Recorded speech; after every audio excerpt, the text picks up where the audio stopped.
જ્યોતિષ અને વિજ્ઞાનનો અનેરો સંગમ એટલે જ્યોતિષ ગુરુ ડોક્ટર પંકજ નાગર. સાવધાન એવા જાતકો કે જેમનો જન્મ 15મી ફેબ્રુઆરીથી 15 માર્ચ અને 15 ઓગસ્ટથી 15 સપ્ટેમ્બર વચ્ચે થયો હોય. સાવધાન, ઈસવીસન 2024માં રહેજો. ખુશીની વાત છે એવા જાતકો માટે, અને ખાસ કરીને ઈસવીસન 2024માં મે મહિનાથી એવા જાતકો કે જેમની રાશિ વૃષભ, કન્યા અને મકર છે. સૌથી વધુ લાભાન્વિત થશો આપ. અલબત્ત કે જે લોકોને સાવધાન કર્યા છે એમને ઉપાય પણ બતાવવો જ પડે. એક પ્લાસ્ટિક પાઉચ જીપ-લોક બેગની અંદર 21 જવના દાણા, 21 અડદના દાણા, 21 લીલા મગના દાણા, સાથે સાથે 7 લાલ ચણોઠી અને 7 સફેદ ચણોઠી એનું એક પેકેટ બનાવી તમારા શયન કક્ષની અંદર, તમારા ખિસ્સામાં 2024માં રાખશો તો શનિ અને રાહુની પીડા અવશ્ય ઓછી થશે. જ્યોતિષ વિજ્ઞાન. નમસ્કાર દર્શક મિત્રો, હું અશોક મોદી અને મારી સાથે જ્યોતિષ ગુરુ ડોક્ટર પંકજભાઈ નાગર આપનું સ્વાગત કરીએ છીએ કાર્યક્રમ જ્યોતિષ એક વિજ્ઞાનમાં. અને પંકજભાઈ આપનું સ્વાગત છે કાર્યક્રમ. ગુરુ ઓજા શુરુ. નમસ્કાર દર્શક મિત્રો, નમસ્કાર મારા વાલા એન્કર મિત્ર અશોકભાઈ મોદી. સફળતાનો આધાર સંસ્થાના કર્મચારીઓ, એડિટર, કેમેરામેન, લાઇટમેન, હું તો ખરો જ. તો સૌનો આભાર વ્યક્તિગત. મારા એડિટર છે જયભાઈ, એ મને જોઈ રહ્યા છે અત્યારે હાલ કે હું કેવું બોલું છું યાર, પણ હું સારું બોલીશ કારણ કે એમની કૃપા મારા પર છે, મહેરબાની છે. અશોકભાઈ તો એક્સપર્ટ છે, તમને ખબર છે ને, 6-6, 7-7 વર્ષથી અમે ભેગા થઈ અને તમારું દિમાગ. પછી અમારા કેમેરામેન મિત્રો છે, શૈલુદાન છે, પતેશભાઈ છે, લાઇટમેન છે, પ્રવીણભાઈ છે, અસંખ્ય કેમેરામેન મિત્રો, સંસ્થાના અસંખ્ય કર્મચારીઓ, સ્વયં સંસ્થા, આ બધું દૈવિત્વ એક સાથે એક જગ્યાએ ઝળહળતી લાઇટની અંદર ભેગું થાય તેનું નામ આ જ્યોતિષ એક વિજ્ઞાનનો શો. તો આ શોની અંદર ઈસવીસન 2024નું માર્ગદર્શન, રાશિ ભવિષ્ય, ફળકથન તમારી સાથે અમે બધા ભેગા મળી તમને ખરેખર ફળ આપીએ એવી કોશિશ કરીશું. મળીએ. હા, અશોકભાઈની સાથે આગળ વધીએ. પંકજભાઈ, તમે ખૂબ સુંદર વાત કરી કે સમગ્ર યુનિટ સાથે દર્શક મિત્રોનો પણ એટલો જ સાથ સહકાર છે. છેલ્લા 7 વર્ષથી આ શોને બિલકુલ સારી રીતે એનો પ્રતિસાદ મળી રહ્યો છે. તો એ થેન્ક્સ ટુ અવર વ્યુઅર્સ કે એ લોકોએ ખૂબ સારો આવો સહકાર આપ્યો. પંકજભાઈ, શોની સિરીઝ જે ચાલી રહી છે કે વર્ષ પર 2024માં રાશિ જાતકોની વાત કરી રહ્યા છે આપણે, ત્યારે અત્યાર સુધી મેષથી લઈને તુલા રાશિના જાતકોની વાત કરી છે. તો આજના શોમાં આપણે વૃશ્ચિક રાશિના 8મી રાશિથી શરૂઆત કરીશું અને વૃશ્ચિક રાશિના જાતકોને સમગ્ર 2024 વર્ષ પર જે આપણે ચર્ચામાં જે ગ્રહો લીધા છે, ગુરુ, શનિ, રાહુને લઈને અલગ અલગ તમામ ક્ષેત્રોમાં કેવા આધાર કરશે, પ્રયોગો કરવા પડશે અથવા તો કેવા પ્રભાવ કરશે એની વાત કરીશું. તો વૃશ્ચિક રાશિના જાતકો ન, ય અક્ષરધારી ન થી શરૂઆત થાય છે અને યથી પૂર્ણ થાય છે. પહેલા નો આવે પછી યસ આવે છે. તો આટલા સુંદર મજાના જાતકો, રાશિ ચક્રની 8મી રાશિના જાતકો, મંગળ તમારો માલિક ગ્રહ છે, એગ્રેસિવ છે, શૌર્યશીલ છે, નીડર છે, નેતા છે, શું નથી મંગળ. એ મંગળના માલિકીપણાની હેઠળ તમે આકાશી તત્વમાં, જેનું અંશ કહેવામાં આવે છે, 360 ડિગ્રીની અંદર તમે મંગળના પ્રાધાન્ય હેઠળ આવો છો. તમને સ્કોર્પિયો અંગ્રેજીમાં કહેવામાં આવે છે. વીંછુડો એ તમારું સિમ્બોલ છે, પણ તમે સારા માણસ છો. ઋષિમુનિ જે આપ્યું છે આપણે લેવું પડે. કન્યા રાશિના જાતકો કન્યા જેવા થોડા હોય, થોડા સુરવીર પણ હોય યાર. બિલકુલ બરોબર ને, મારી વાત તો કરું. તો દર્શક મિત્રો, તમારી રાશિથી આપણે ગ્રહોની ગોઠવણી ઈસવીસન 2024માં કરીએ તો શાંતા ક્લોઝ તમારી ક્લોઝ છે કે દૂર છે નક્કી કરીએ. તો વૃશ્ચિક રાશિ, તમારો વૃશ્ચિક રાશિનો ચંદ્ર કેન્દ્ર સ્થાનની અંદર લગ્નમાં જો આપણે મૂકીએ તો બ્રહ્માંડનો સૌથી મોટો પવિત્ર આધ્યાત્મિક કુબેર ભંડારી શુભ ગ્રહ તમારી રાશિથી છઠ્ઠે જાય છે. બીજી વાત કરીએ આપણે, રાહુ મીન રાશિમાં ફરી રહ્યો છે, નવમ પંચમની અંદર તમારી રાશિથી ચાલી રહ્યો છે. ત્રીજી વાત શનિની કરીએ, જે તમને લેશ માત્ર નહીં ગમે, કારણ કે હૃદય સ્થાનની અંદર છે.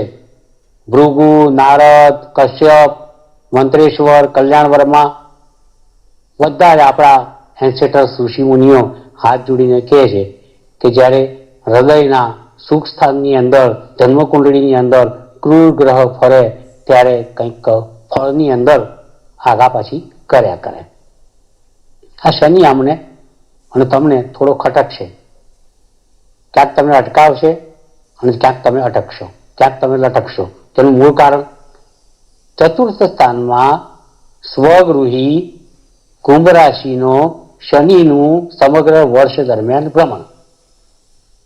માતાનું ખાસ ધ્યાન રાખજો. માતા માદા સાજા થાય તો તરત દોડજો, સેવા કરજો, માતાના આશીર્વાદ લેજો, માતાની પૂર્ણ કાળજી લેજો. કારણ કે માતા માત્ર એક નામ એવું છે કે જેણે સમગ્ર જીવન તમારું ધ્યાન રાખ્યું છે, તમારી પૂર્ણ કાળજી લીધી છે, તમને જન્મ આપ્યો છે, તમારી જન્મદાતા છે. અને ચતુર્થ સ્થાનમાં આ માતાનું પણ સ્થાન છે, તો હૃદયનું સ્થાન પણ છે. ક્યારેક હૃદયના ધબકારા વધે ઘટે તો ગભરાતા નહીં, ગમે એટલું મળશે. ભૌતિકવાદ તમારી સામે કોથળા પડીને ઠલવાશે તોય ચોથા સ્થાનમાં બેઠેલો શનિ ભૌતિકવાદનો અહેસાસ તમને નહીં થવા દે, હૃદયમાં આનંદ નહીં આવવા દે, મનમાં અશાંતિ ઊભી કરશે અને જે મટીરિયલ લાઈફ હોય એનાથી તમને આઘા રાખશે, દૂર રાખશે. અને ખરેખર તમે જેટલા આઘાને બાઘા રહેશો આ શનિના ભ્રમણથી એટલા વધારે પાવશો. સુખ લેવું હોય તો શનિની દરકાર કરતા નહીં, નિરીક્ષણ કરજો. સુખ લેવું હોય તો શનિનું પૂજન અર્ચન કરજો, ગભરાતા નહીં. આ થઈ તમારા ચતુર્થ સ્થાન સુખ સ્થાનની વાત છે. વાહન લેવાનું તો વિચારજો. નવું મકાન લેવાનું હોય તો છેતરાવાની પૂર્ણ શક્યતા છે. જમીન લેવાની હોય તો છેતરાવાની પૂર્ણ શક્યતા છે. ડોક્યુમેન્ટની પૂરેપૂરી તપાસ કરીને, મકાનના દસ્તાવેજ પૂરેપૂરા જોઈને લેજો. વાહન ધીમે હાંકજો. આ શનિની કરામતોની વાત છે કે જ્યાં તમને નકારાત્મક અણસાર આપે છે. વૃશ્ચિક રાશિના જાતકો, આ વાત તમારા માટે કરી રહ્યો છું. તો રાહુની વાત કરું.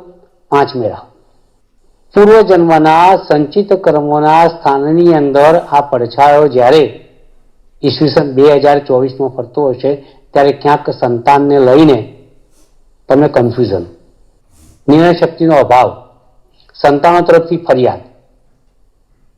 સંતાન તમને કંતાન જેવા લાગશે, તાપડા જેવા. એમ થશે કે આ ક્યાં હેરાન કરે છે મને યાર, બાપા પૈસા માફ કરો. પણ મૂળ કારણ રાહુ છે, સંતાન નથી, એ ધ્યાન રાખજો. સંતાનને દોષ ના આપતા. એનો મતલબ એવું નહીં કે રાહુને દોષ આપો. એ તો દરેક ગ્રહો ફરતા ફરતા પોતાની રીતે દરેકે દરેક સ્થાનની અંદર ચાલ્યા કરે, ભ્રમણ કર્યા કરે. આપણે આપણું કામ કરવાનું, ગ્રહો એમનું કામ કરે. ગ્રહો માટે પૂર્વગ્રહ આપવો નહીં. હા, એક વાત ચોક્કસ છે કે જ્યારે પૂર્વજન્મના સંચિત કર્મના સ્થાનમાં તમારી કુંડળીના પાંચમા સ્થાનની અંદર રાહુ એક અદ્રશ્ય શક્તિ જે ફરતી હોય ત્યારે તમને એક ઇન્ટ્યુશન આપે. તમારું ખરાબ થવાનું તમને પહેલેથી ખબર પડી જશે, તમારું સારું થવાનું છે તમને પહેલેથી ખબર પડી જશે. આ પડછાયો તમારા પ્રેમ વિવાહમાં પણ વિઘ્ન ઊભા કરી શકે છે. તો આવી બધી બાબતોમાં આ રાહુથી થોડાક આપણે છેટા રહેવાનું, એને સમજવાની કોશિશ કરવાની. શોના અંતમાં ઉપાય તો અમે તમને બતાવીએ છીએ, એમાં રાહુના ઉપાય બતાવીશું, શનિના ઉપાય બતાવીશું, ઘણા બધા ઉપાયો તમારી સમક્ષ અમે મૂકીશું. પણ વૃશ્ચિક રાશિના જાતકો, as you know very well, એક તો પાછા પનોતીમાં તો તમે છો જ, કારણ કે ચોથી શનિ છે, નાની પનોતીમાં પણ 1 એપ્રિલ 2025ના રોજ. આમ તો 29મી માર્ચ 2025ના સાંજે શનિ મહારાજ મીન રાશિમાં જશે એટલે પનોતી પૂરી થાય. પણ તમને તારીખ યાદ રહે, એપ્રિલ ફૂલ નથી બનાવતો, પણ 1 એપ્રિલે તમારી 2025ના રોજ પનોતી નાની જશે. એટલે શનિના બંધનમાંથી, ચતુર્થ બંધનમાંથી તમે મુક્ત થશો. પણ વાત ચાલી રહી છે ઈસવીસન 2024માં, એમાં શનિ મહારાજને તમારે સહન કરવા પડશે, રાહુ મહારાજને તમારે સહન કરવા પડશે. પછી ગુરુની વાત આવે, એ પાછા મહારાજ છઠ્ઠે બેઠા છે. એનો મતલબ શું થયો અશોકભાઈ? ગુરુ ગ્રહો હેરાન કરે છે, શુભ ગ્રહો સાથ નથી આપતા. સાત નથી. સજ્જનો આગા છે, દુર્જનો નજીક છે. એટલે વૃશ્ચિક રાશિના જાતકો ઈસવીસન 2024માં સૌથી વધારે 12 રાશિમાં કોઈએ સાવધ રહેવાનું હોય અને જેનો વધ થવાનું હોય તો એમાં તમે આવો છો. પણ ઉપાય છે એના. જ્યોતિષશાસ્ત્રમાં કોઈ પણ બાબત નિરુપાય નથી. વી હાવ રેમેડીઝ. એટલે ચિંતા કરતા નહીં. શાસ્ત્રોક્ત રીતે ગોચર ભવિષ્યમાં જે આવતું હોય એ મારે અહીં જણાવવું એ મારી નૈતિકતા છે.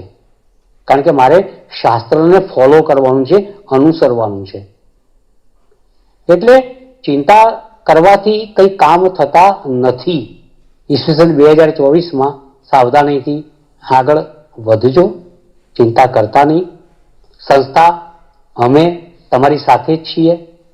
એટલે દર્શક મિત્રો, એને અમે એવું કહીએ સામાન્ય ભાષામાં કે દર વાતની અંદર શક કરવો, એનું નામ દર્શક મિત્ર.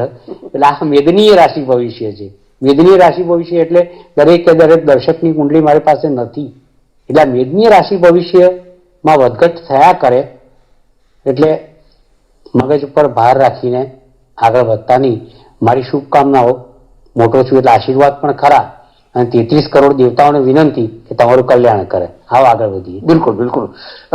પંકજભાઈ, એ પછી જો વર્ષ પર 2024માં રાશિ જાતકોમાં આપણે ચર્ચા કરી રહ્યા છીએ, તો 9મી રાશિની વાત કરીશું, ધન રાશિના. તો ધન રાશિમાં આપણે આઈ થિંક જે 30 ઓક્ટોબરે રાહુ બદલાયો મીન રાશિમાં, તો એમાં આપણે ચોથા સાલનું બંધન જે ધન રાશિના છે એ દર્શક મિત્રો તો સારી રીતે જાણાય. તો સમગ્ર 2024માં આપણે સમગ્ર 2024માં આપણે જો વાત કરીએ તો ત્રણેય ગ્રહોમાં જે શનિ અને બીજો જે ગુરુ છે એની કેવી અસરો રહેશે એ પણ ધનરાશિના જાતકોને ખૂબ જ ઉત્સુકતા છે. તો વિસ્તારથી વાત કરીએ આપણે. દર્શક મિત્રો, અશોક ચોથા સ્થાનમાં રાહુ બતાવી શોકની વાત કરી રહ્યો છે. તો એ ખરેખર વાત એની સાચી છે. જ્યોતિષ જ્ઞાતા છે ભાઈ, મારી સાથે કેટલા વર્ષોથી બેસે છે. તો ધન રાશિના જાતકો ભ ધ પ ઢ અક્ષરધારી જાતકો, અંગ્રેજીમાં સેજિટેરિયસ કહે છે તમને, રાશિચક્રની 9મી રાશિના હેઠળ તમે આવો છો અને ગુરુ તમારી રાશિનો માલિક ગ્રહ છે. The ruling planet is Jupiter. જેનો રૂલિંગ પ્લેનેટ જ્યુપિટર હોય એની લગભગ મોટા ભાગનું જીવન તો સારું જાય, એટલે બહુ ચિંતા કરવી નહીં. હા, ચોથા રાહુની વાત કરી. જ્યારે ચતુર્થ સ્થાનની અંદર કોઈ ક્રૂર ગ્રહ આવે ત્યારે હૃદયની અંદર અશાંતિ, અસુખ પેદા કરે, એ વાત 100% સાચી છે. અને કે અમારા ખિસ્સાની કે ઘરની વાત તો છે નહીં. શાસ્ત્રો બોલે છે, કહે છે, સ્ક્રિપ્ચરમાં લખેલું છે, ગ્રંથોમાં લખેલું છે, ઋષિ મુનિઓએ લખેલું છે. એટલે આ તદ્દન સત્ય છે. તો તમારી રાશિથી ચોથા સ્થાનની અંદર રાહુનું ભ્રમણ ક્યાંક તમને હૃદયથી અશાંતિ આપે, ક્યાંક હૃદય રોગની અંદર વધારો કરી શકે. કોલેસ્ટ્રોલ, સુગરથી ચેતતા રહેજો, મોટાપાથી ચેતતા રહેજો. મેદ શરીર ઉપર વધે નહીં, માતાનું ધ્યાન રાખતા રહેજો. સુખનો સાગર તમારા આંગળે જો હિલાળો લેતો હશે તો હવે એ ઓસમાઈ જશે, નાનો થઈ જશે, અને અમાસના દિવસે જેમ સમુદ્ર બિલકુલ નાનો બની જાય એના પર લો અને ટાઈડ કહીએ છીએ, ભરતી અને ઓટ, એવો ઓટનો આ સમય છે. સુખ માટે આ ઓટનો સમય છે. કેમ? કારણ કે ચોથા સ્થાનની અંદર, સુખના સ્થાનની અંદર રાહુ ચાલી રહ્યો છે. વાહન ધીમે આપજો. મકાન જમીનની બાબતોમાં ચેતતા રહેજો. ક્યાંક ને ક્યાંક કોઈ ગ્રહો એવા ગોઠવાઈ જાય જે સ્થાનમાં આવતા હોય એ સ્થાનનું રાશિ ભવિષ્ય જે આવતું હોય એ કહેવું જરૂરી છે. એટલા માટે હું તમને કહી રહ્યો છું. દરેક વસ્તુને અંગત રીતે, વ્યક્તિગત રીતે પોતાના પર ઉડી રહેવી, ટોપી પહેરી લેવી અને દુઃખી થઈ જવું, એ કામ જ્યોતિષીનું એ નથી અને જ્યોતિષ શાસ્ત્રનું પણ નથી. પુનઃ ઉચ્ચારણ કરીશ કે આ મેદનીય ભવિષ્ય છે. હવે આગળ વાત કરીએ. ધનરાશિથી રાહુ તો એમને માફક આવવાનો નથી. પણ એક સુંદર મજાની વાત તો છે જ તમારા માટે. ગુરુ કોઈનું ના કરે ગુરુ, અને તમારા માટે તો બહુ જ સારું કરશે. કેમ? કારણ કે મેષ રાશિનો ગુરુ ધન રાશિના જાતકો માટે નવ પંચમની અંદર પંચમ સ્થાનની અંદર બિરાજમાન થશે અને તમારો ધર્મ આધ્યાત્મવાદ ઝળહળશે. એની અંદર તમે રસ લેતા થઈ જશો. સંતાનો તરફથી સારા સમાચાર મળશે. સંતાન તાણવા આવી જશે. સંતાનની ઉન્નતિ પ્રગતિથી તમે ખુશખુશાલ થઈ જશો. શેર સટ્ટાનું કામ કરતા હો તો ફાવશો. લાંબા ગાળાના શેરના રોકાણ તમને એક મોટું વળતર આપશે. તો બીજી તરફ પ્રેમ પ્રણયના કિસ્સા ચાલતા હોય તો એની અંદર પણ તમને સફળતા મળશે. પૂર્વજન્મના સંચિત કર્મો 1 મે 2024 સુધી તમારી ફેવરમાં કામ કર્યા કરશે, પરંતુ 1/5/2024 પછી વૃષભનો ગુરુ થતા છઠ્ઠે આવતા ધન રાશિના જાતકોએ તમારે થોડુંક ધ્યાન રાખવું પડશે. ક્યાંક ચિંતામાં થોડોક વધારો થઈ શકે છે. પણ ગુરુ શું કહે છે એટલે એવું ખરાબ કદાપી નથી કરતો, કારણ કે ગુરુમાં રહેલું શુભત્વ હંમેશા એની સજ્જનતાને પડકારે છે અને ગુરુને યાદ દેવડાવે છે કે ભાઈ તું તો શુભ કરે છે, કોઈનું ખરાબ કરાય નહીં. એટલે છઠ્ઠો ગુરુ આવતા એ ગભરાવાની જરૂર નથી અને પાંચમો ગુરુ તમને લાભ કરવાનો છે. 1 વર્ષની અંદર એક વાત તો નક્કી થઈ ગઈ કે ગુરુ તમને લાભ કરવાનો છે, રાહુ તમને નુકસાન કરવાનો છે. અને હવે આપણે શનિની વાત ઉપર આવીએ. ત્રીજે છે બક્કા આપોક્લિમ સ્થાન છે, ઉપચય સ્થાન છે, 3, 6, 10, 11 સ્થાન છે. મારે કહેવાનું કે જરૂર નથી. ઋષિ મુનિઓ કહે છે કે ત્રીજા સ્થાનમાં આવેલો શનિ ભાગ્યસ્થાન પર દ્રષ્ટિ કરશે. ધનરાશિના જાતકો ગુરુ અને શનિના સંબંધો સમ છે, સારો છે. ભાગ્યમાં વૃદ્ધિ કરશે, નાની મુસાફરીઓ કરાવશે, અડોશીઓ પડોશીઓથી લાભ મળશે, પરાક્રમ સફળ થશે. આનાથી વધારે શું જોઈએ? 3માંથી 2 ગ્રહો તમારી ફેવર કરે છે તો 66% તો એમને મળી ગયા તમને. અને આગો પાછો ગ્રહ હોય કે કાયમ ખરાબ ફળ ના આપે, એમાં એ પોતાના 5-10% તો આપે જ. એકંદરે ઈસવીસન 2024 ધન રાશિના જાતકો તમારા માટે સારું છે. એટલે ગભરાતા નહીં, ચિંતા કરતા નહીં. અમે તમારી સાથે છીએ, કારણ કે તમે 7 વર્ષથી મારી સાથે છો, અમારી સાથે છો. પંકજભાઈ, તમે ધન રાશિના જાતકો માટે ખૂબ સારી વાત કરી, અને એ પછી જો કાર્યક્રમમાં જે સમય છે તો આપણે હું ઈચ્છીશ કે 10મી રાશિ એનું મકર રાશિની પણ વાત કરીશું કે વર્ષ પર 2024માં સમગ્ર અલગ અલગ ક્ષેત્રોમાં મકર રાશિને કેવું રહેશે. એ મકર રાશિના જાતકોના ઘણા બધા સવાલ પણ છે આપણી જોડે. તો મકર રાશિના જાતકોને કેવું રહેશે? ચાર દર્શક મિત્રો એવું કહેતા હશે, પંકજભાઈ મકર કી બાત ન કર, બહુ પરેશાન હૈ. અને આ વાત સાચી છે. એક તો પનોતી છેક ઓક્ટોબર 2017 થી તમે પનોતીમાં જાઓ. 7.5 વર્ષની પનોતી. અરે યાર, ઉતરતી જ નહીં, પણ ઉતરશે. એપ્રિલ 2025 સુધી રાહ જોવાની છે તમારે. મકર રાશિને કેન્દ્રમાં મૂકો કે જે રાશિ ચક્રની 10મી રાશિ છે. શનિ તમારો માલિક છે. ખજ અક્ષરધારી તમે જાતક છો. કેપ્રિકોન અંગ્રેજીમાં કહે છે. આ રાશિના જાતકો પનોતીમાં તો છે, પણ હવે ઉતરતી પનોતી છે. એટલે ઈસવીસન 2024માં કંઈક લાભ આપીને જશે.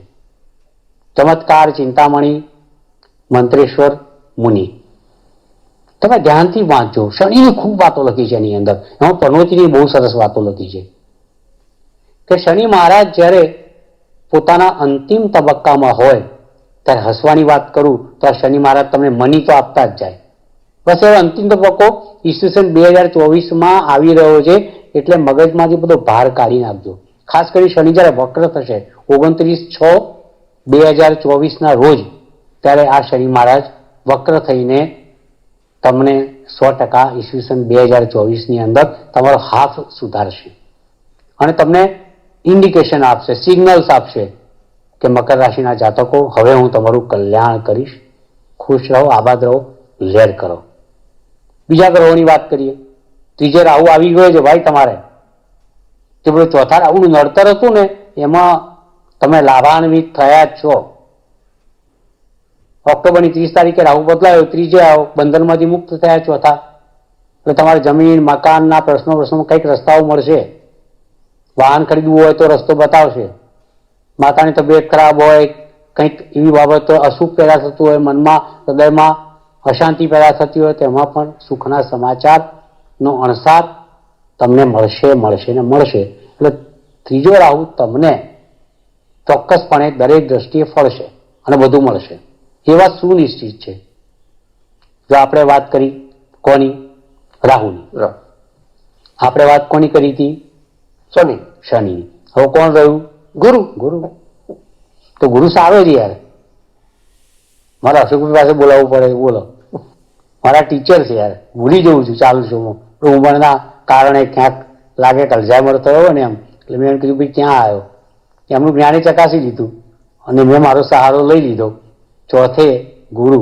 બહુ મસ્ત, ચકાચક સુખનો સાગર લહેરાશે. સુખનો દરિયો તમારા આંગણની અંદર ઉછળશે. જાણે તમે આમ પેલા ઓટને ભરતી શબ્દ હોય ને, તો આમ સુખની ભરતી આવશે આમ, અને તમને લાગશે કે વાહ ક્યાં બાત હે. માતાનું સુખ, જમીનનું સુખ, મકાનનું સુખ, વાહનનું સુખ, હૃદયનું સુખ, મનનું સુખ, ભૌતિકવાદનું સુખ, જો ચાહો વહી મિલેગા. એનું નામ આ મકર રાશિના જાતકો માટે ચોથા સ્થાનમાં ભ્રમણ કરી રહેલો ગુરુ. હવે તમે મને કહો ક્યાં તકલીફ થઈ? હવે સુધારો છે સાહેબ, ઘણો બધો સુખમાં વધારો છે. રાહુ તમને માફક આવી ગયો, ગુરુ તમને માફક આવી ગયો, શનિએ તમારું કલ્યાણ કરવાનું નથી, ઉતરતા લાભ આપવાનો છે. તો પછી તમારા માટે તો સમાચાર લાવો, બ્રેવો, પેંડા વેચવાની વાત છે. બસ ખુશ રહો, આબાદ રહો, લહેર કરો. મારી શુભકામનાઓ તમારી સાથે ઈસવીસન 2024માં as if I am Santa Claus for you આપી દીધી. પંકજભાઈ, શોમાં સમય ઓછો છે, પરંતુ અત્યાર સુધીનું જે એનાલિસિસ થયું છે, એસેસમેન્ટ, આપણે વર્ષ પર 2024માં રાશિ જાતકોની વાત કરી છે. એમાં આઈ થિંક મેષ રાશિથી લઈને આપણે મકર રાશિના જાતકોની વાત કરીએ તો ક્યાંક ને ક્યાંક રાશિ જાતકોમાં એ વાત ચોક્કસ હશે કે ભાઈ જે લોકોને ક્યાંક આ ગ્રહોને લઈને જે વાત સુલભ છે, અસુલભ છે, તો એમાં કોઈ નાની પ્રતિક્રિયા અને પ્રયોગની કઈ વાત હોય તો એ કહી દઈએ. સમગ્ર રાશિની તો વાત કરીશું છેલ્લે આપણે વર્લ્ડ કપ લેવાનો હોય ક્રિકેટનો, અને એમાં સ્પર્ધામાં 1 થી 4 નંબરમાં સેમીફાઇનલ, ફાઇનલમાં જે રાશિઓ આવતી હોય, ટીમ આવતી હોય બધી, તો એની અંદર એમ કહી શકાય કે મિથુન રાશિ ઇઝ ધ બેસ્ટ. બિલકુલ. તુલા રાશિ પણ ગ્રહોની ગોઠવણી મુજબ બરોબર સરસ મજાનું કામ કરશે. મકર રાશિને પણ હમણાં છેલ્લે વાત કરી તો એના માટે પણ બધું ફળદાયી છે. તો આ 3 રાશિ મને ઉડીને મારી આંખે વળગે છે કે આ 3 રાશિએ તો ઈસવીસન 2024 દરમિયાન લેશ માત્ર ચિંતા કરવાની જરૂર નથી. બાકીની બધી રાશિઓ જે છે, જે ટેબલમાંથી બહાર ફેંકાઈ ગઈ છે વર્લ્ડ કપના, એ લોકોને ફરીથી જ્યારે વર્લ્ડ કપ યોજાય ત્યાં સુધીમાં એ સ્વસ્થ, સરખા અને મસ્ત મજાના થઈ જાય. એના માટેનો ઉપાય પણ આપણે ક્યારેક બતાવીશું ને યાર. ચોક્કસ. એમને એવું નહીં કે આ વખતે વર્લ્ડ કપ ના જીત્યા તો આવતી વખતે નહીં જીતે. હવે ધારો કે ઇંગ્લેન્ડ ગઈ વખતે વર્લ્ડ કપ લઈ લીધા, આ વખતે ક્યાં છે જુઓ. આપણા ઉપાયો નહીં કર્યા હોય ભાઈ, બરોબર છે ને? ચોક્કસ. એટલે ચિંતા કરવાની કોઈ જરૂર નથી. આ 3 રાશિ માટે તો ઈસવીસન 2024 ખરેખર વરદાન સ્વરૂપ છે, અને વરદાનના તમે હકદાર છો. મારા કારણે, અમારા કારણે નહીં, પણ ઈશ્વરના, ગ્રહોના આશીર્વાદ, મહેરબાની, કૃપા, જે કંઈ સમજો એમ, તમે આ લોકોની વ્હાઇટ ડાયરીમાં આવો છો એ તમારા માટે એક સદનસીબ છે.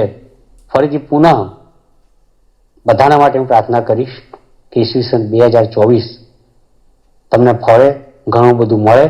જોકે હજુ 2 રાશિ આપણે બાકી છે, પણ આવતા શોની અંદર આપણે પ્રેમપૂર્વક મળીએ છીએ. ત્યાં સુધી રજા આપશો. આભાર.